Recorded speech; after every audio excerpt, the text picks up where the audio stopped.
আমি ডাক্তারদের সাথে কথা বলে যেটা বুঝেছি, বর্তমান সময়ে তার ব্যাপারে সর্বশ্রেষ্ঠ বা সর্বোচ্চ কেয়ার নেওয়া হচ্ছে। দেশ বিদেশের ডাক্তাররা প্রায় যারা নাম করা এই বিষয়ে তারা সবাই তাকে নিবিড়ভাবে পর্যবেক্ষণ করছেন। অলমোস্ট 24 আওয়ার্স ডিউটি করছেন, সিসিউতে যান। এই ডাক্তারদের মধ্যে এখন নতুন করে আবার চাইনিজ ডাক্তাররাও যুক্ত হয়েছেন। জন হপকিন্সের প্রফেসর দু একজন আছেন। সবাই মিলে দেখবার পরে তারা আমাকে যা বলেছেন তা হচ্ছে, যেই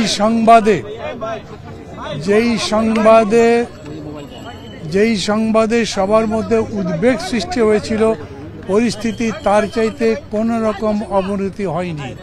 উনি স্টেবল আছেন।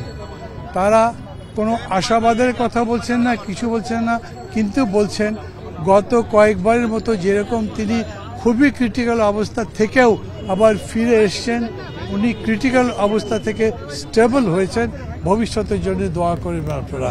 ওনারা আমাকে বললেন, আপনি পারলে আপনার যদি মিডিয়া জিজ্ঞেস করে তাদের মাধ্যমে দেশবাসীকে বলবেন দোয়া করতে, উনি ইনশাল্লাহ ফিরে আসবেন। এই লাস্ট লাইনটা আমি বললাম, ওনারা এরকম করে বলেন নাই, তবে তাদেরকে আবার আশাবাদী মনে হয়েছে। নেওয়াটা এখনই নেওয়া যাবে না সম্ভবত, মানে ফ্লাই করবার জন্য যে স্টেবল কন্ডিশন দরকার ওইটা হয়নি, কিন্তু তারা মনে করছেন এটা খুব শিগগির হবে। আর বিদেশে যাবার জন্য যে প্রস্তুতিগুলো নিতে হয় সেই প্রস্তুতিগুলো তারা নিয়ে রেখেছেন, তাই আমাকে বললেন।